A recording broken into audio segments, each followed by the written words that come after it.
Hi folks, John Dunn here up at Immortals Inc., RPG freelancer and publisher of Melior Via. Tonight I'm here to talk about a game that's been published for a couple of different systems. It's one of my favorite settings of all time, and I was honestly surprised to see that there was a copy of it on the shelves. I was just helping out a little bit and reorganizing the way things were organized here, and when I was doing that, I came across this one kind of misfiled. So I thought, hey, here's an opportunity to talk about it. This is a book that's been published for Savage Worlds. It's been published for the Hero system. It's been published for Fate. And I think I've talked about Fate before. At the moment, this copy we've got in stock is for Savage Worlds, but Carlos said he was going to get some other copies in stock. Not sure which versions he's grabbing.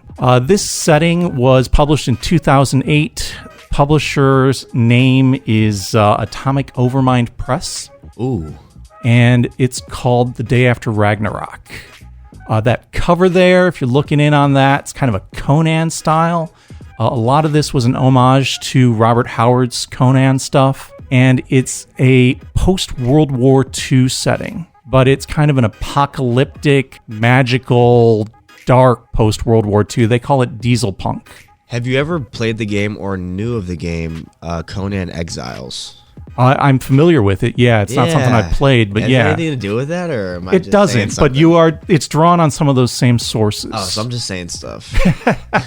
Well, Robert Howard was the guy behind Conan, right? And so when I say this is a Howard homage, especially with this artwork on the cover, it's drawn on those same sources. So yeah, absolutely, Conan is an inspirational figure for the guys that did the art behind it and a lot of the imagery in the game. They call this The Day After Ragnarok because, well, it's a World War II setting. Do you guys know much about Hitler and the higher members of the Nazi party at the time? They had some strong occult beliefs, right? And they were tracking down all kinds of crazy artifacts. I mean, that's what the whole Indiana Jones stuff was about when Indy was competing with the Nazis to try and recover artifacts. Harrison Ford is my hero.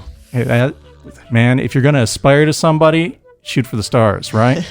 Ken Hite is the guy who wrote this, and I've mentioned him before. He's also the guy behind Trail of Cthulhu. He's done all kinds of amazing game writing, particularly anything that's alternate history.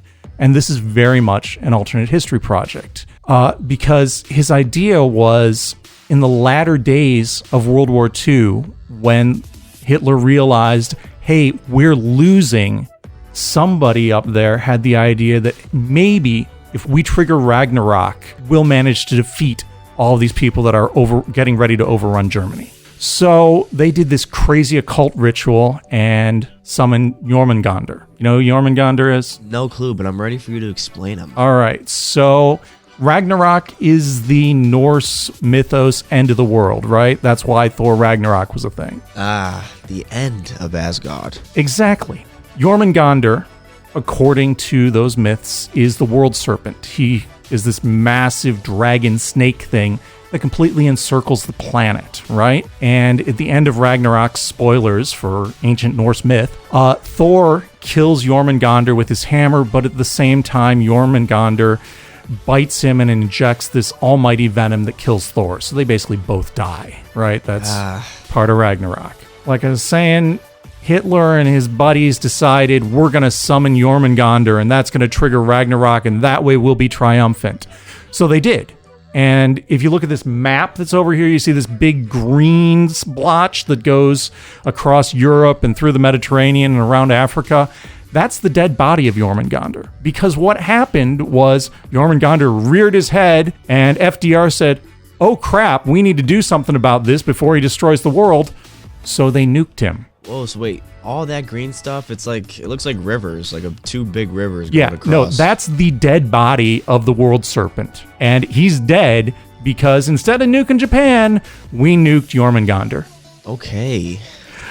Was it a waste of a nuke? No, it wasn't, because it killed him, right? So it stopped the world from ending. But things didn't go exactly according to plan, because when this giant world serpent died, all the venoms and poisons and crazy things that were living inside of its massive body were set free on the world. And so there were acid rains, and we're not talking the acid rains of the 70s that, maybe killed a few fish.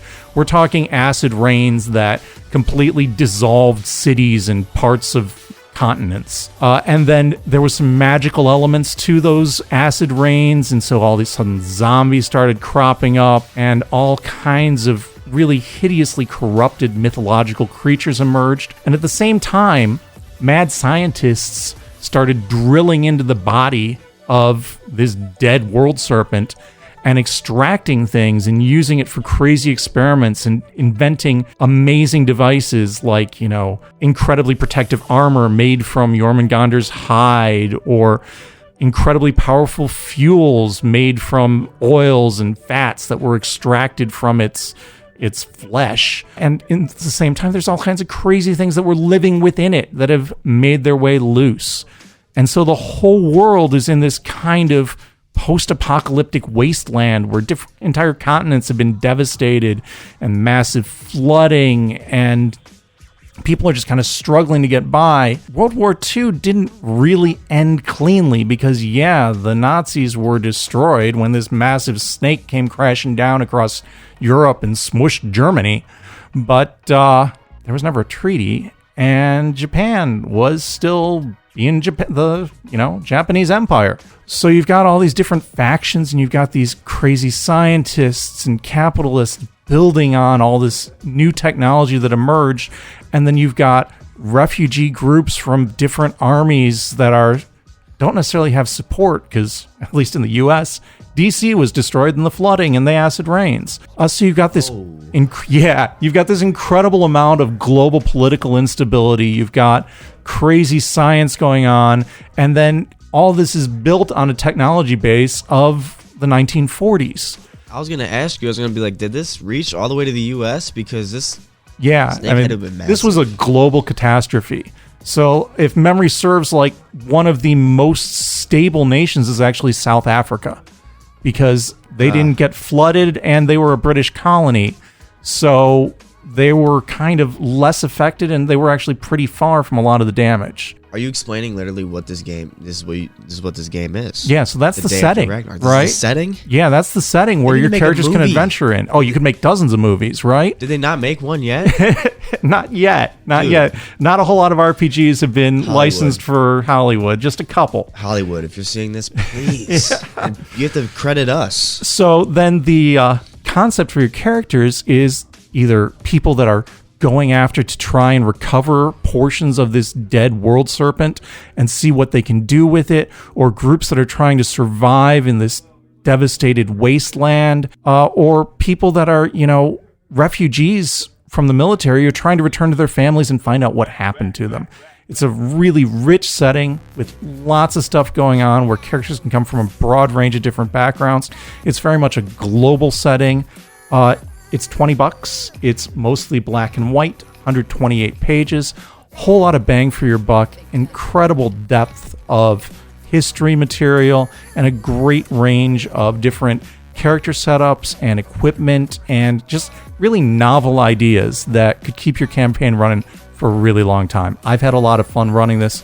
I hope that maybe you'll give it a shot and enjoy it too. Is this a pulp fiction?